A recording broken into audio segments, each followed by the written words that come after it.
کامیاب زندگی کی سب سے بڑی تسبیح کیا ہے جو تمام لوگ آسانی سے پڑھ سکیں؟ اسٹوڈنٹس، ملازم، گھریلو خواتین، بچے ہوئے۔ خادم حضرات، بہت سارے اسماء کی مغایرت کی وجہ سے بعض اسماء کے لیے بعض اسماء کی تسبیح پڑھنی آسان نہیں ہوتی، مگر فار ایگزامپل بعض اوقات اسماء کی مخالفت ایسی ہوتی ہے کہ اگر وہ تسبیح شروع کر دیں تو آپ نے دیکھا ہوگا کہ ایک تسبیح تو آپ بڑے شوق سے پڑھنا شروع کر دیتے ہو، مگر ایک تسبیح پہ یا زبان اٹک جاتی ہے، ذہن اٹک جاتا ہے، یا اس کو بلا دیا جاتا ہے۔ تو دو ایک تسبیحات ایسی ہیں، بلکہ تین ایک تسبیحات ایسی ہیں جن میں کوئی مغایرت نہیں ہے، اور سب سے بڑی تسبیح وہ ہے جو میں نے آپ کو پہلے بتائی تھی کہ پروردگار عالم نے ایک آپ کو عہد نامہ لکھ کے دیا ہوا ہے، اور اگر آپ چالاک انسان ہو، اللہ کے ذہین انسان ہو، تو جیسے اللہ آپ کو بار بار اپنا مسئلہ یاد کراتا رہتا ہے نا، ویسے آپ بھی اس کو بار بار یاد کراتے رہا کرو کہ اے پروردگار، آپ نے کانٹریکٹ لکھ کے دیا ہوا ہے وَكَاتَبَ عَلَى نَفْسِهِ رَحْمَةً۔ تو اس لیے اس میں رحمان اور رحیم اور کریم میں کوئی کسی قسم کی مغایرت نہیں ہے۔ میں تھوڑی سی اس پہ مزید روشنی ڈالتا جاؤں۔ کسی نے پوچھا کہ یا رسول اللہ، اسماء اعظم کہاں ہیں؟ فرمایا اسے سورہ بقرہ اور سورہ طٰہٰ میں تلاش کرو۔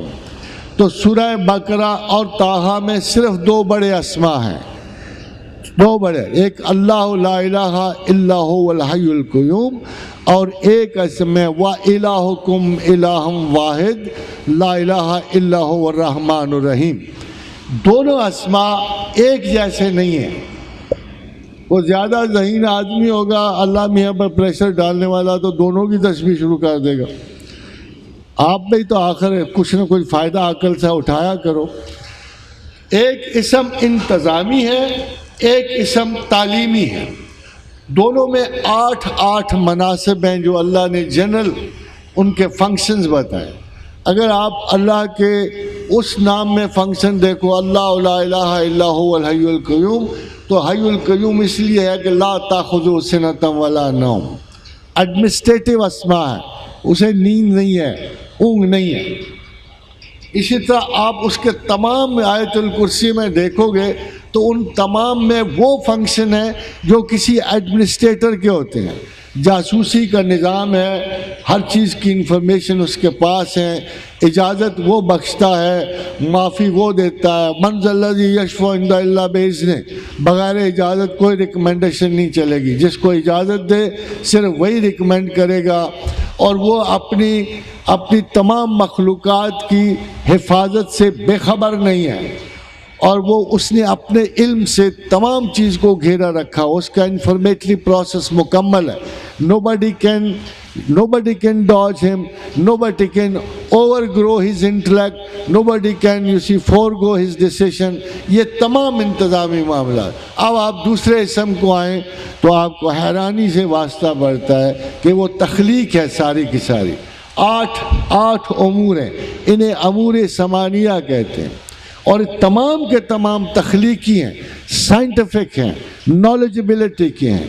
وَإِلَٰهُكُمْ إِلَٰهٌ وَاحِدٌ لَا الہ الا هو الرحمن الرحیم۔ فنکشن کیا ہے؟ إِنَّ فِي خَلْقِ السَّمَاوَاتِ وَالْأَرْضِ وَاخْتِلَافِ اللَّيْلِ وَالنَّهَارِ وَالْفُلْكِ الَّتِي تَجْرِي فِي الْبَحْرِ وَمَا أَنزَلَ اللَّهُ مِنَ السَّمَاءِ مِن مَّاءٍ فَأَحْيَا بِهِ الْأَرْضَ بَعْدَ مَوْتِهَا وَبَثَّ فِيهَا مِن كُلِّ دَابَّةٍ وَتَصْرِيفِ الرِّيَاحِ وَالسَّحَابِ الْمُسَخَّرِ بَيْنَ السَّمَاءِ وَالْأَرْضِ لَآيَاتٍ لِقَوْمٍ يَعْقِلُونَ۔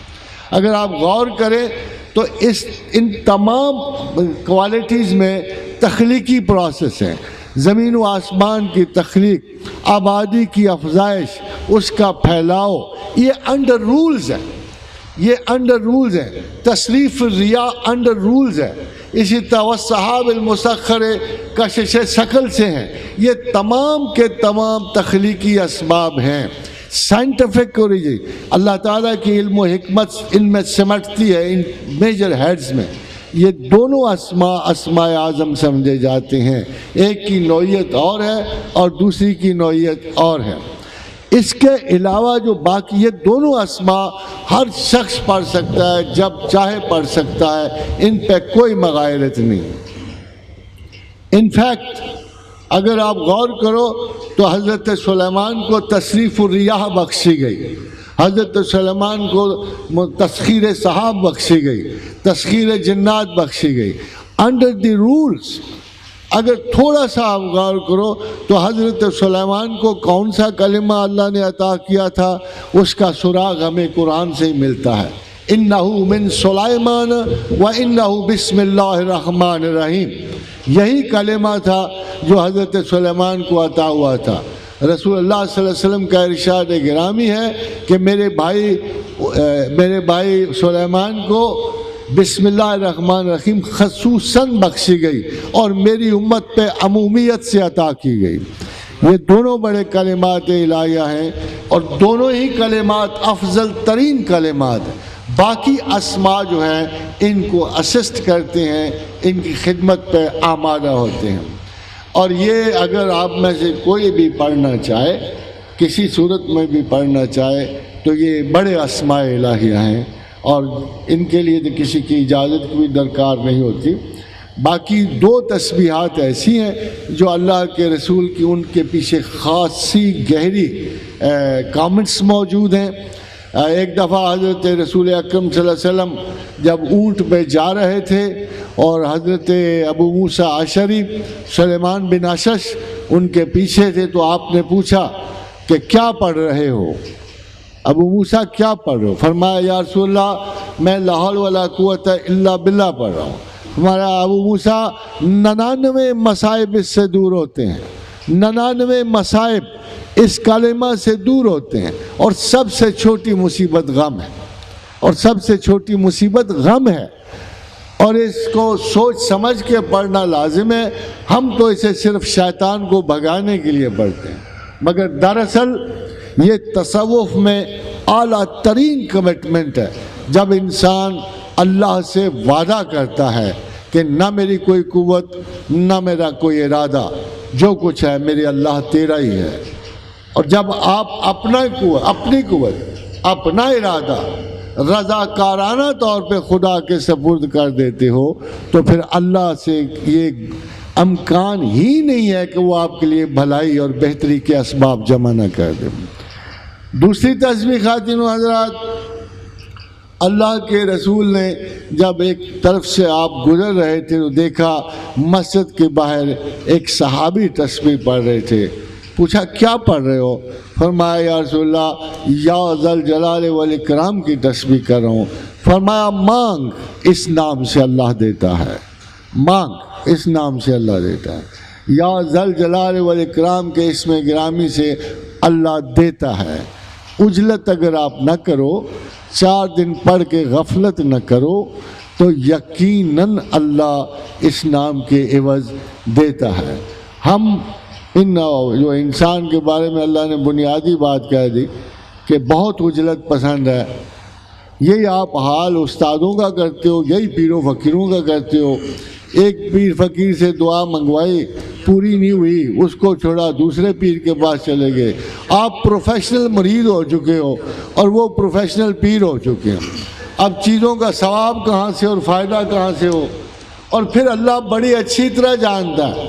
دیکھو یہ آپ غلط گمان نہ کرنا اللہ کے بارے میں، وہ اچھی طرح جانتا، الا یعلم ما خلق، اس نے آپ کو بنایا ہوا ہے، اس کو اچھی طرح پتہ ہے کہ یہ ضرورت کے تحت For God's sake don't do one thing، خدا کو اس طرح نہ چاہو جس طرح آپ اشیاء دنیا کو چاہو۔ آپ اب سارے کام اسباب ختم کر بیٹھتے ہو، اب سوچتے ہو چلو یار کسی نے اللہ کا کہا اس کو بھی آزما کے دیکھ لیتے ہیں۔ تہجد شروع ہو جاتی ہے، داڑیاں بڑھ آتی ہیں، بدن پہ فقیرانہ کپڑے آ جاتے ہیں، 2-4 چلے شروع ہو جاتے ہیں، 15-16 مراقبات میں پڑ جاتے ہو، 1-2 سال گزرتے ہیں، پھر کہہ دو یار اللہ بھی آزما کے تک لے۔ یہ رجحان کم از کم اللہ کو متاثر کرنے والا نہیں ہے۔ He knows what you think, He knows what you plan, He knows you right from your mind۔ اس لیے خدا کو کبھی بھی طاقت کے کسی حصول کے لیے مت چاہو۔ اللہ کی یاد اللہ کے لیے کرو. فاذکروا اللہ کا ذکرکم آباءکم، ایسے یاد کرو جیسے اپنے آبا و اجداد کو کرتے ہو، محبت سے، ان سے، تعلق سے. ہاں او شدہ ذکر، ذرا زیادہ کرو تاکہ وہ سمجھے کہ تم ہر چیز سے بڑھ کر اللہ کو چاہتے ہو. اللہ کبھی بھی لسر مقام نہیں ہوگا. میں آپ کو رب کعبہ کی قسم کھا کے کہتا ہوں، اللہ کو ذہن میں اس کا مقام دے دو، وہ اگلے دن آپ کو مل جائے گا. مگر اگر اس کے مقام کے تعین میں غلطی کرو گے تو وہ قیامت تک آپ کو نصیب نہیں ہوگا.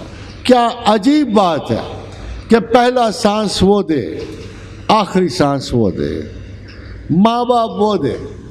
کوئی نہیں چنتا ماں باپ.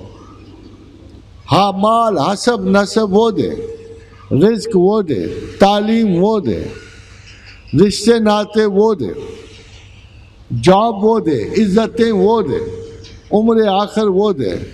کیا عجیب بات ہے کہ سب کچھ دینے والے کو آپ سب سے نچلے مقام پہ رکھتے. ہندوؤں سے بدتر ہو گئے ہم. وہ بھی زندگی کے آخری حصے میں خدا کی تلاش کو لازم قرار دیتے ہیں. مسلمان وہ ہیں جو اپنے پہلے شعوری لمحے سے ہی خدا کو ٹاپ پرائیورٹی سمجھتا ہے. جو اللہ کو ترجیح اول نہیں سمجھتا وہ خدا کا سراغ نہیں پا سکتا. پہلے دماغ کی یہ غلطی درست کر لو، پھر دیکھو اللہ کس طرح تمہاری طرف امٹ کے آتا ہے، کیسے دعائیں قبول کرتا ہے. ولا تہنوا ولا تحزنوا، میرے بارے میں سستی نہ کرو، اللہ کہتا ہے، غم نہ کرو. یہ ہلکی پھلکی آزمائشیں ہیں. مجھے اپنے عزت و جلال کی قسم ہے کہ انتم الاعلون ان کنتم مومنین، تم ہی غالب ہو اگر مومن ہو. یہ دیکھ لو کہ تم مومن ہو کہ نہیں ہو.